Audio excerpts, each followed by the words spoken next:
Assalamualaikum warahmatullahi wabarakatuh. Perkenalkan, nama saya Restu Hidayat, NIM K2318055.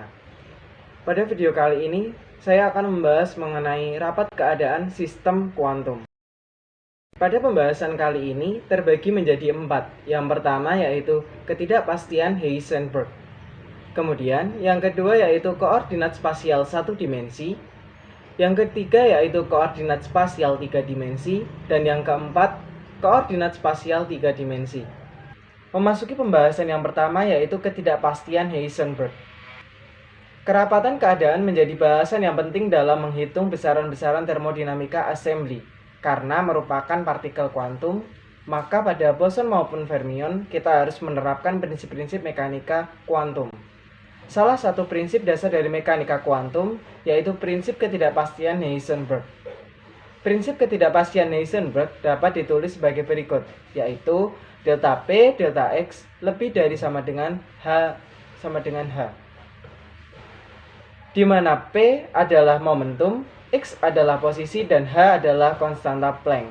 Di mana besar dari konstanta Planck yaitu 6,626 kali 10 pangkat min 34 Joule second. Prinsip tersebut menyatakan bahwa perkalian antara ketidakpastian momentum dan posisi tidak boleh lebih kecil dari konstanta Planck. Memasuki pembahasan yang kedua yaitu koordinat spasial 1 dimensi. Misal terdapat assembly yang boleh bergerak bebas dalam satu arah.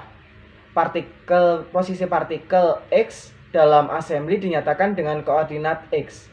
Dengan demikian, momentum partikel atau P hanya memiliki satu komponen saja, yaitu Px.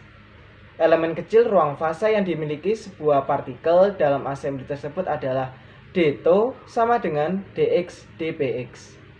Volume ruang fasa untuk semua posisi yang mungkin diperoleh dengan melakukan integral pada semua ruang spasial yaitu dirumuskan dalam dτp sama dengan integral dx dpx sama dengan L dpx. Dalam satu dimensi, ukuran minimum ruang fasa yang diizinkan oleh prinsip ketidakpastian Heisenberg yaitu dτ minimal sama dengan delta X delta Px.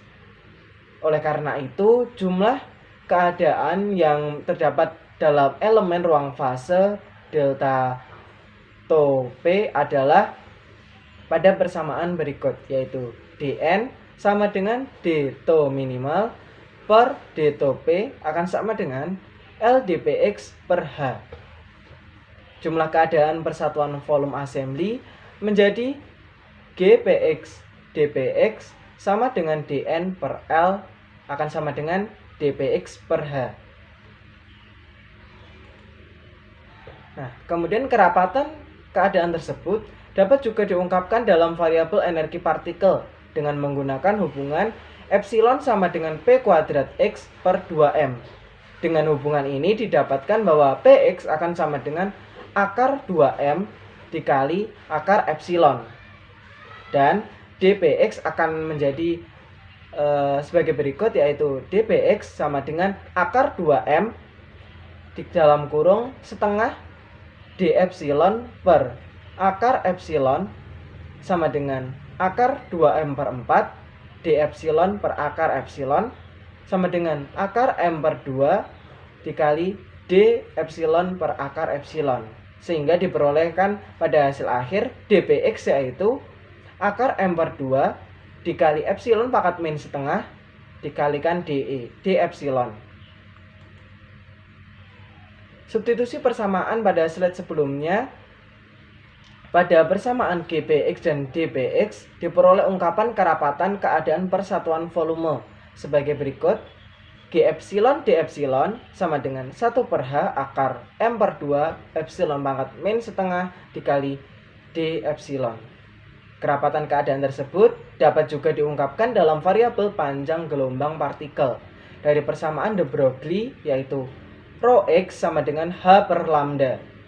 Dari persamaan ini didapatkan dpx akan sama dengan min H d lambda per lambda kuadrat.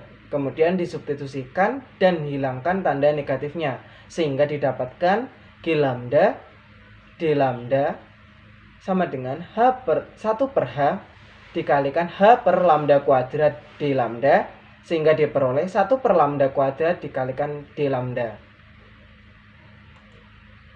Nah, dengan demikian jumlah keadaan yang terdapat dalam elemen ruang fasa adalah Dn sama dengan delta tau P per delta tau minimal sama dengan Lx dikali Ly per H kuadrat dikalikan dpx dikali dpy. Elemen ruang momentum yang dibatasi oleh momentum total antara P sampai P plus dp, di mana momentum total memenuhi P kuadrat sama dengan P kuadrat X plus P kuadrat Y.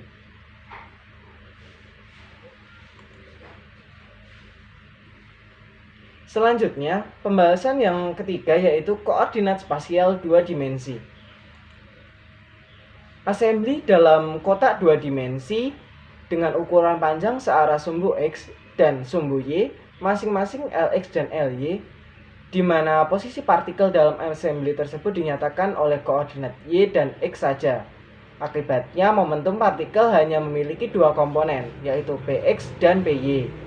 Elemen ruang fasa yang dibatasi koordinat X sama dengan X plus dx dan juga Y sampai Y plus dy, kemudian momentum Px sampai dengan Px plus dpx dan Py sampai Py plus dpy adalah d gamma sama dengan dx dy dpx dikali dpy.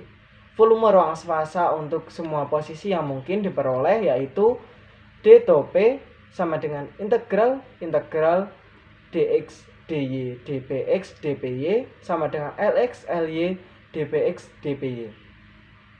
Ukuran minimum untuk ruang fasa yang diizinkan oleh prinsip ketidakpastian Heisenberg yaitu delta tau minimal sama dengan delta x, delta px, delta y, delta py, delta z, dan delta pz, sehingga sama dengan akan mendekati H kali H atau H kuadrat.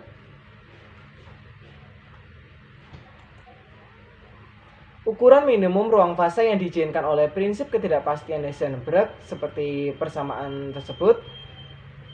Dengan demikian, jumlah keadaan yang terdapat dalam elemen ruang fasa delta tau P yaitu dapat dituliskan menjadi Dn sama dengan delta tau P per delta tau minimal sama dengan Lx Ly per H kuadrat dpx dpy. Persamaan tersebut menyatakan bahwa jumlah keadaan dalam elemen momentum yang berada pada antara Px sampai dengan Px dpx dan antara Py sampai Py plus dpy. Jadi ruang momentum berbentuk persegi panjang dengan sisi yaitu dpx dan dpy. Cara lain adalah membuat elemen ruang momentum yang dibatasi oleh momentum total antara P sampai P plus dp, di mana momentum total memenuhi P sama dengan Px kuadrat plus Py kuadrat. Nah, elemen ruang momentum tersebut akan berupa kulit bola dengan jari-jari P dan ketebalan dp, seperti pada ilustrasi gambar berikut di atas. Keliling cincin tersebut yaitu Kp sama dengan 2pi kali P, sedangkan untuk tebalnya yaitu dp. Dengan demikian, luas cincin yaitu dapat dirumuskan menjadi dsp sama dengan Kp dp sama dengan 2pi P dp.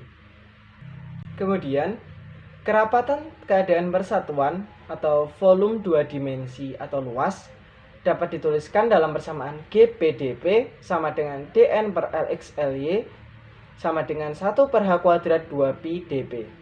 Kemudian menggunakan persamaan energi yaitu P sama dengan akar 2M akar epsilon, diperoleh dp menjadi akar M per 2 epsilon pangkat min setengah dikali d epsilon.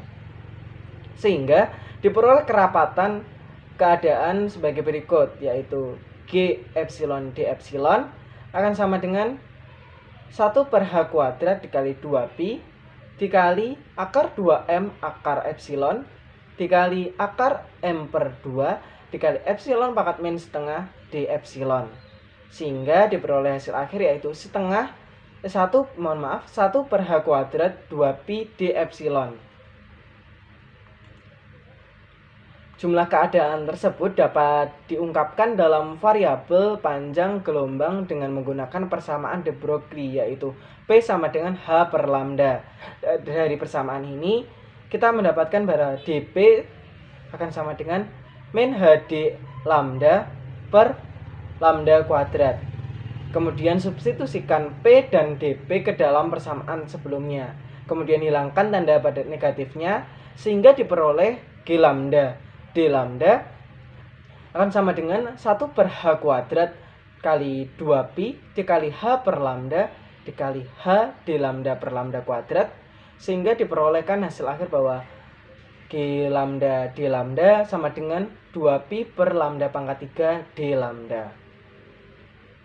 Pembahasan yang keempat yaitu koordinat spasial 3 dimensi. Assembly dalam kotak 3 dimensi dengan ukuran panjang sisi searah sumbu X, sumbu Y, dan sumbu Z dengan masing-masing Lx, Ly, dan Lz.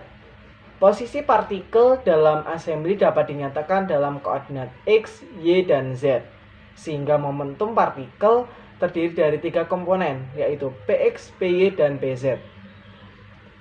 Elemen kecil ruang fase dalam assembly tersebut yaitu dτ sama dengan dx, dy, dz, dpx, dpy, dpz.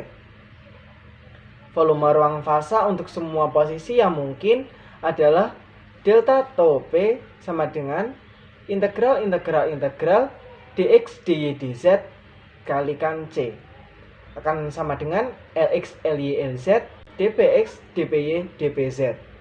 Dalam ruang 3 dimensi, ukuran minimum ruang fasa yang diizinkan oleh prinsip ketidakpastian Heisenberg yaitu delta tau minimal yaitu sama dengan delta x, delta px, delta y, delta py, delta z, delta pz, sehingga diperoleh hasil akhir yaitu H pangkat 3. Nah, jumlah keadaan yang terdapat dalam elemen ruang fasa delta tau p menjadi delta dn, dn sama dengan delta tau p per delta tau minimal, sehingga sama dengan lx, ly, lz per H pangkat 3 dikalikan dpx, dpy, dpz.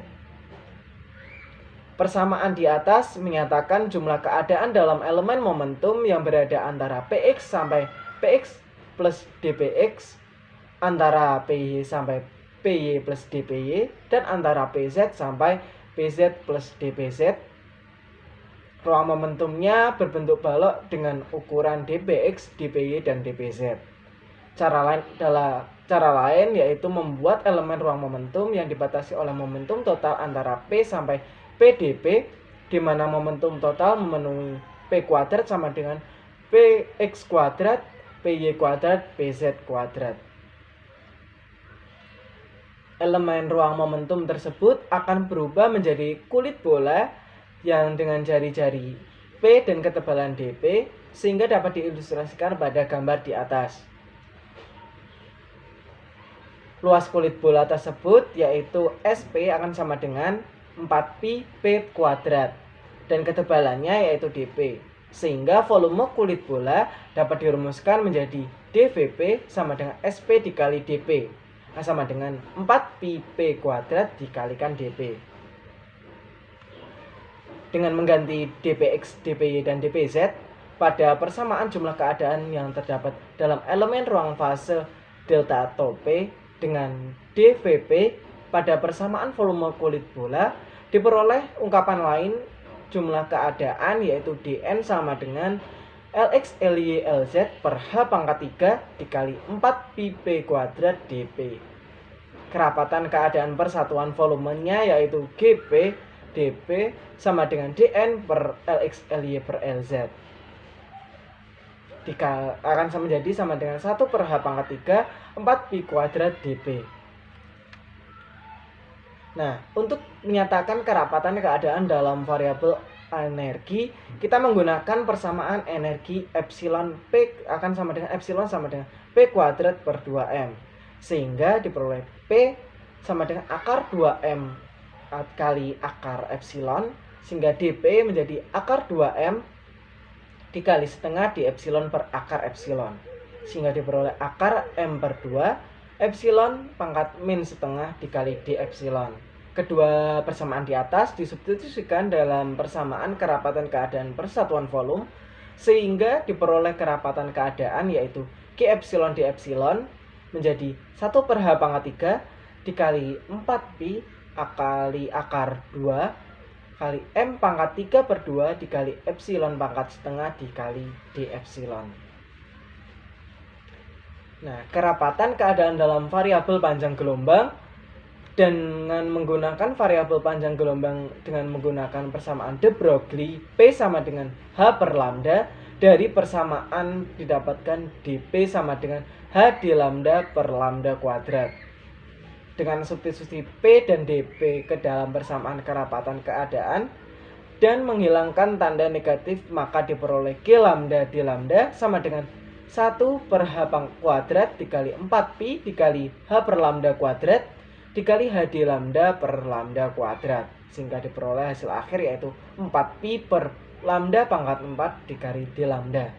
Bergantung pada masalah yang dihadapi, kita dapat memilih fungsi kerapatan keadaan yang mana saja.